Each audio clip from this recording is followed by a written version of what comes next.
एक बार जरूर सुने शिव जी की ये कथा। शिव जी की कथा सुनने से सभी मनोरथ पूर्ण होते हैं। एक समय की बात है, लखनपुर नामक गांव में गोपाल नाम का ब्राह्मण अपनी माँ के साथ रहा करता था। वह दिन रात भगवान शिव की भक्ति किया करता था। शिव का नाम जाप हमेशा उसके मुख में रहा करता था। ओम नमः शिवाय, ओम नमः शिवाय, ओम नमः शिवाय का जाप किया करता था। गोपाल बेटा, आज भी तूने मुझे नहीं उठाया, खुद ही उठकर घर के सारे काम कर लिए, खीर भी भोग लगा दी तूने तो। गोपाल बोलता है, मैंने सोचा फटाफट से काम करके खीर बना लेता हूँ, शिव जी भी मेरी खीर का भोग पाकर प्रसन्न हो जाएंगे। माँ, फटाफट से थोड़ी खीर खाकर बताओ ना कि खीर कैसी बनी है। बेटा, जब तूने इतने सच्चे मन से बनाई है तो खीर अच्छी हो रही होगी। जब तेरे बापू जिंदा थे तब वो प्रसाद खीर खिलाते थे और उनके जाने के बाद तूने ये नियम बना लिया। तेरी खीर बहुत ही स्वादिष्ट बनती है बेटे, और मुझे पता है भगवान शिव भी तेरी हाथों की खीर खाने के इंतजार में रहते होंगे। तभी तो मैं सुबह जल्दी उठकर सबसे पहले नहा धोकर भगवान के लिए खीर बनाता हूँ, ताकि भगवान शिव को भोग लगा सकूं। गोपाल का नियम था रोज सुबह जल्दी उठकर सबसे पहले घर के सारे काम निपटाना और फिर भगवान शिव के लिए भोग के लिए खीर बनाना। यह कार्य पहले उसके पिता किया करते थे और पिता के जाने के बाद खीर का भोग की सारी जिम्मेदारी गोपाल ने उठा ली। उसे विश्वास था कि भगवान शिव रोजाना उसके हाथ की बनी खीर खाते हैं और अपने भक्त के द्वारा बनाई गई खीर कैलाश पर्वत पर विराजमान भगवान शिव बड़े ही चाव से खाते थे। माता पार्वती शिव जी से कहती है, स्वामी क्या बात है, आपको तो आनंद ही आनंद है। आपके भक्त आपके लिए बड़े चाव से इतने स्वादिष्ट स्वादिष्ट व्यंजन जो बनाते हैं, और आपका भक्त गोपाल तो नियम के अनुसार आपको खीर का भोग लगाता है। लाइए मुझे भी दीजिए। आपका भक्त गोपाल के हाथ की बनी हुई खीर तो बहुत ही स्वादिष्ट होती है। वह तो है, गोपाल सच्चे मन से इतनी स्वादिष्ट खीर का भोग लगाता है तो मन प्रसन्न हो जाता है। तभी नंदी और समस्त गण वहां आ जाते हैं। महादेव, यह लीजिए, हम आपके लिए भांग धतूरा लाए हैं। नंदी, अभी तो हम स्वादिष्ट खीर का आनंद ले रहे हैं। ऐसा करो, भांग और धतूरे को वहां उस छोटे से पर्वत पर रख दो, हम उसे बाद में ग्रहण कर लेंगे। तभी शिव जी के एक गण कहते हैं, अरे नंदी, महाराज तो हमारी तरफ देख भी नहीं रहे हैं, उनका सारा ध्यान तो गोपाल की बनाई हुई खीर पर है। ऐसा कब तक चलेगा नंदी? दूसरा गण, हाँ, मैं भी यही देख रहा हूँ कि हम प्रेम से भांग और धतूरा लाए हैं और महादेव ने हमें इसे प्रेम से रखने के लिए बोल दिया। नंदी, अरे नहीं नहीं, ऐसा नहीं है, महादेव ने बोला है कि हम इसे कुछ समय के लिए वहाँ रख दें, उसके बाद में वे ग्रहण कर लेंगे। महादेव रोजाना गोपाल की भोग लगाई हुई खीर को बहुत चाव से ग्रहण करते हैं।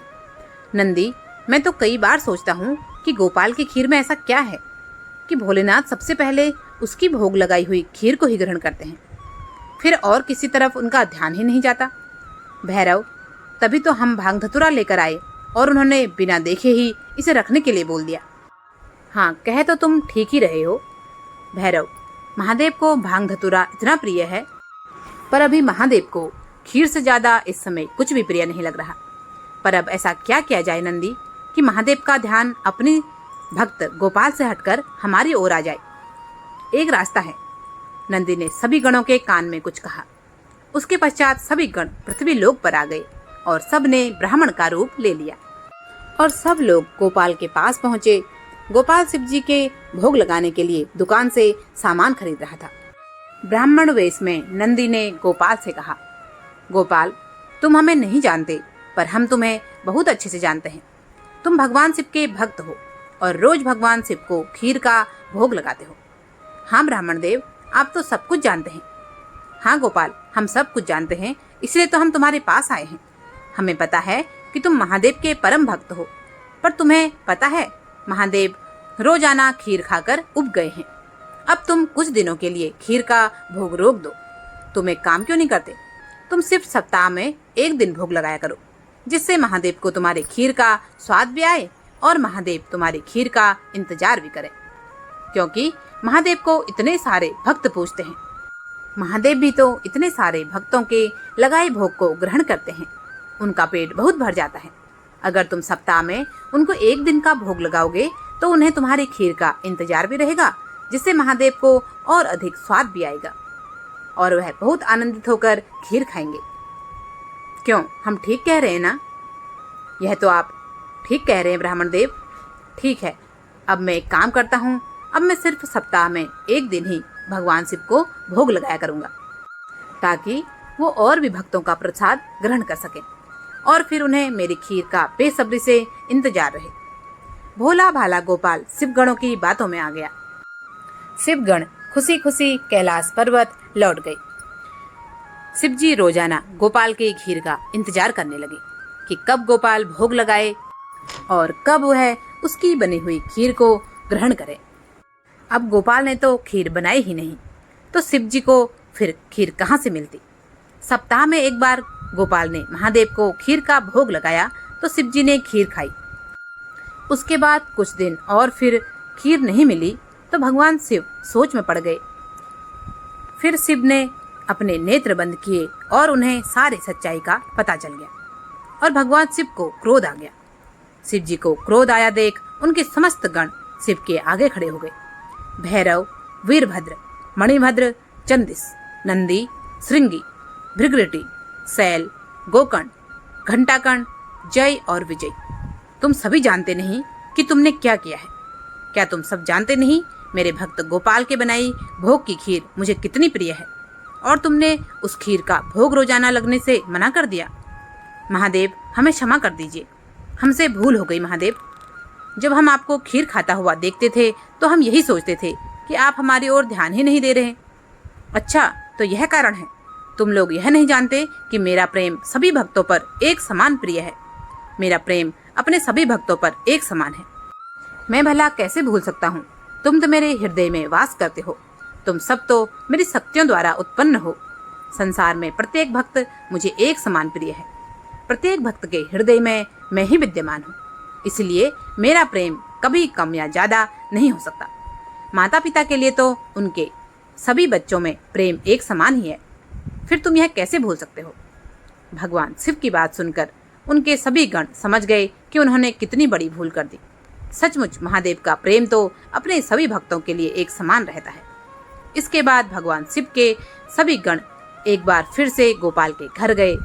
गोपाल, हमें भगवान शिव का संदेशा आया है।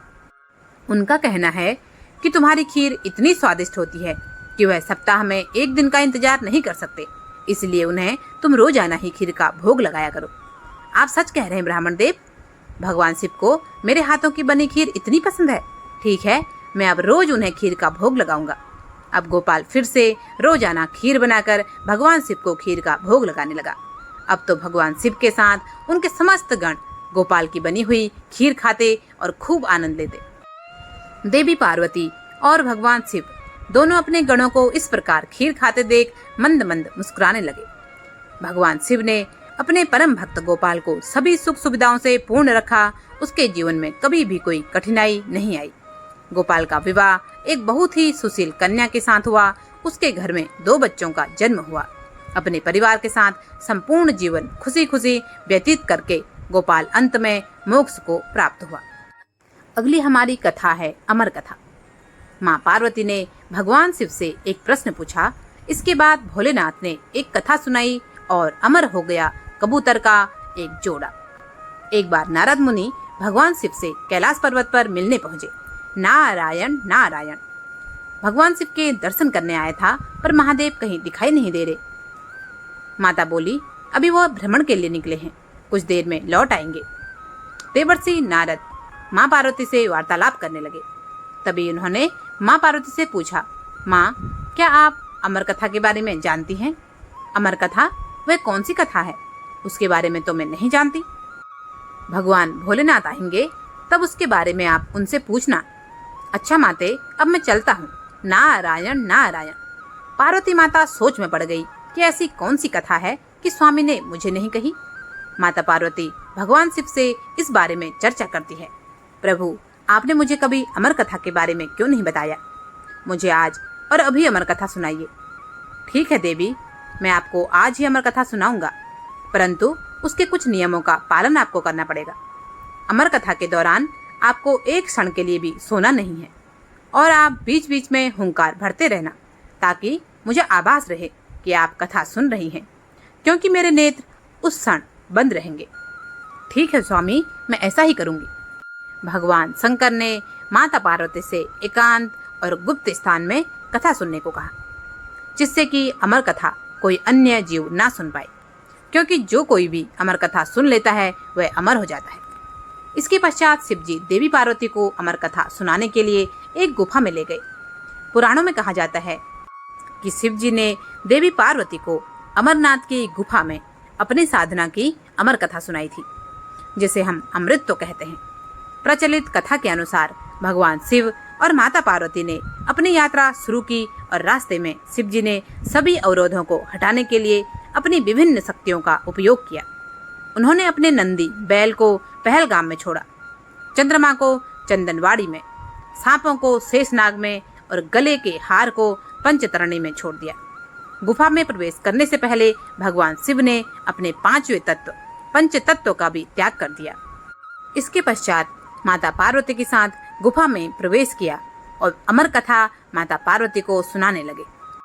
पर कथा सुनते सुनते देवी पार्वती को नींद आ गई और वह सो गई, जिसका शिव जी को पता नहीं चला। भगवान शिव अमर होने की कथा सुनाते रहे। उस समय 2 सफेद कबूतर शिव जी से कथा सुन रहे थे और बीच बीच में घूं घूं की आवाज निकाल रहे थे। शिव जी को लगा माता पार्वती कथा सुन रही है और बीच बीच में हुंकार भर रही है। इस प्रकार दोनों कबूतरों ने अमर होने की कथा सुन ली।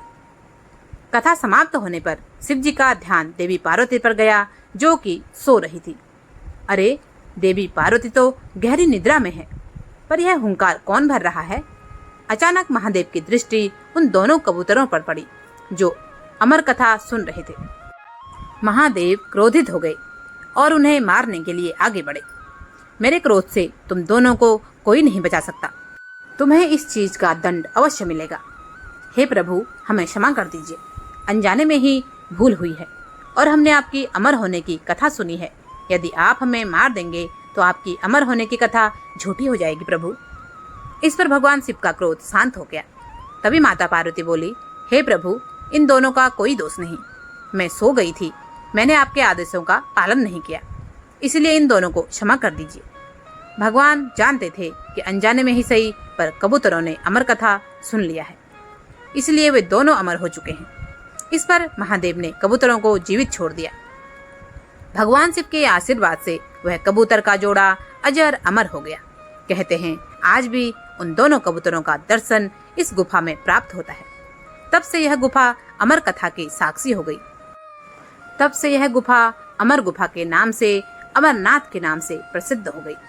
यदि आपको यह भगवान शिव की कहानी पसंद आई हो तो कृपया इसे एक लाइक जरूर करें। चैनल को अभी तक भी सब्सक्राइब नहीं किया है तो कृपया सब्सक्राइब अवश्य करें। कमेंट बॉक्स में हर हर महादेव का जयकारा अवश्य लगाएं। आप सभी का बहुत बहुत धन्यवाद। जय जय सिया राम।